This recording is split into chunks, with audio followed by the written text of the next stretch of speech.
Hello friends, welcome back to our YouTube channel. अभी हम लोग यहाँ पे जेएसडब्ल्यू स्टील की एनालिसिस करेंगे और इस एनालिसिस में हम लोग देखने वाले हैं आने वाले समय में ये किस तरीके से अपने प्राइस एक्शन पैटर्न दिखा सकता है।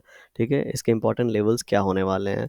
तो जैसा जैसा कि हमने लास्ट वीडियो में यहाँ पे डिस्कस किया था, कब डिस्कस किया था, जब ये यहाँ पे ग्रीन कैंडल बना था। ठीक है, तो हमने बात किया था अगर यहाँ पे ब्रेकआउट होता है और इसका हाई ब्रेक होता है तो एक अच्छा हम लोग को रिटर्न मिल सकता है ऊपर की ओर तेजी से।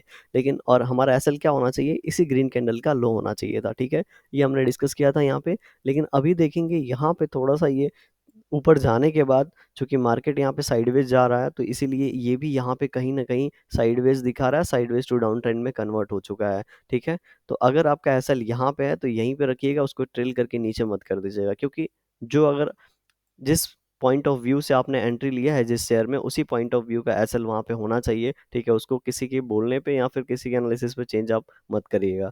First point. सेकंड पॉइंट, अगर आप हम लोग देखेंगे यहाँ पे, तो ये जो ट्रेंड लाइन है ये वीकली टाइम फ्रेम पे कितनी बार टेस्ट हो चुका है। तो यहाँ पे 4-5 बार वीकली टाइम फ्रेम पे टेस्ट हो चुका है और इस पर बहुत दिनों बाद इस ट्रेंड लाइन के आसपास आया है। ठीक है, कभी भी याद रखेंगे, आपको याद होगा कप एंड हैंडल पैटर्न इस तरीके से बनता है। ठीक है, जब ये ट्रेंड लाइन पे बनता है तो वो कैसा दिखेगा, तो वो ट्रेंड लाइन पे बनेगा तो इस तरीके से दिखेगा। तो जब भी ट्रेंड लाइन पे भी बनेगा, या फिर ऊपर की ट्रेंड लाइन हो या फिर नीचे की ट्रेंड लाइन हो। ठीक है, तो अभी क्या है, नीचे वाली ट्रेंड लाइन पे है, तो यहाँ पे एक बार ये बाउंस बैक दिया, ये बाउंस बैक इसको देना चाहिए। अगर उसके बाद आके इसको ये ब्रेक करता है, ठीक है, इस ट्रेंड लाइन को वो उसके बाद आने के बाद ब्रेक करता है, तो ये तेजी से नीचे से आएगा।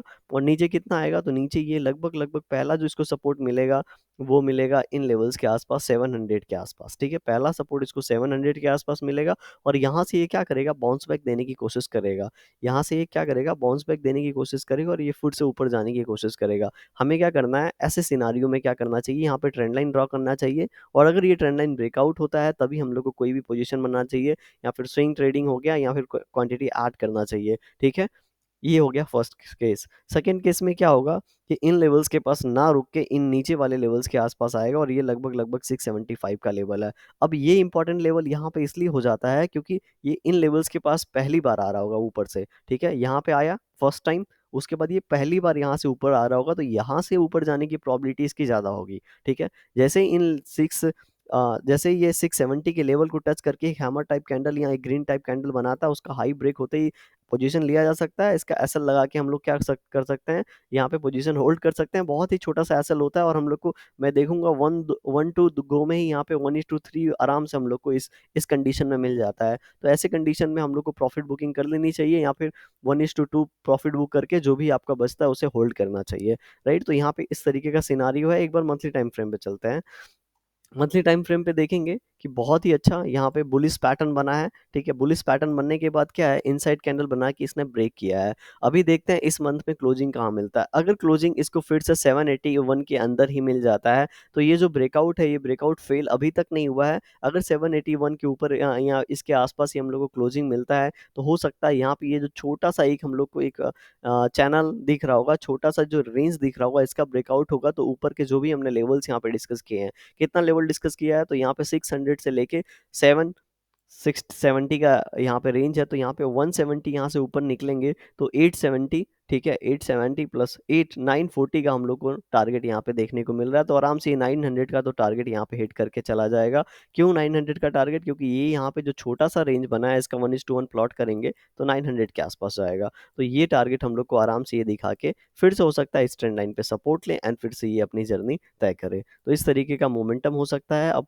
नेक्स्ट ट्रेडिंग सेशन की बात करेंगे कि कल मंडे को जब मार्केट ओपन होगा तो इसमें किस तरीके से ट्रेडिंग होगा, या जब भी मार्केट ओपन होगा। तो अभी देखिए यहाँ पे क्या हुआ है कि ये यहाँ पे हैमर टाइप कैंडल बना के यहाँ पे, ठीक है, आ, बिल्कुल हैमर टाइप नहीं है लेकिन हैमर टाइप का ही कैंडल मान लेते हैं यहाँ पे। और यहाँ पे इस तरीके से ऊपर की ओर निकला, लेकिन इसको फिर से सेलिंग मिला तो क्या होगा, जो लास्ट टाइम का जो सपोर्ट लाइन था, लास्ट टाइम का जो बाइंग लेवल था, उसके पास आके क्या कर रहा है, ये सपोर्ट ले रहा है।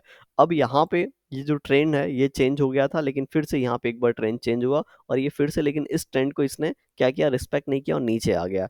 इस सिनारियो में क्या करना है, ये हम लोग को बड़े ट्रेंड को देखना है इस तरीके से। अगर यहाँ पे आके ये ट्रेंड फिर से कंटिन्यू करता है, मतलब अभी तक ट्रेंड चेंज नहीं हुआ, इसीलिए मैं आपको बोल रहा था यहाँ पे हम लोग क्या करेंगे, एक ट्रेंड लाइन ड्रॉ करके रखेंगे। अगर ये ट्रेंड लाइन ब्रेक होता है तब हमारे लिए ट्रेंड लाइन तब हमारे लिए क्या होगा, ट्रेंड चेंज होगा एंड तभी हम लोग कोई भी डिस्कशन, कोई भी यहाँ पे बाइंग के लिए पोजीशन के बारे में सोचेंगे।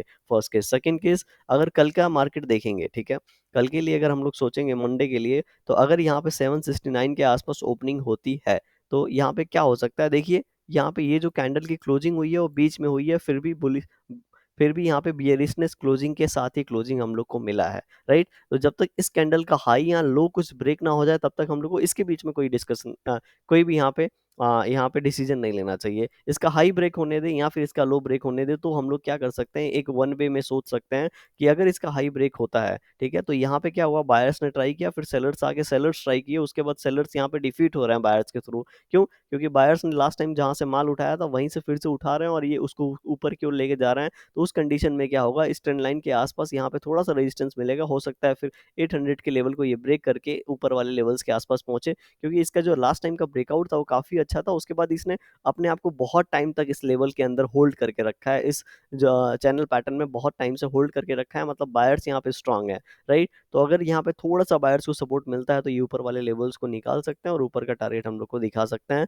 फिर भी कोई भी कंडीशन में आपको बिना एसएल का कोई भी पोजीशन नहीं बनाना है, चाहे वो लॉन्ग टर्म हो, शॉर्ट टर्म हो या फिर इंट्राडे हो।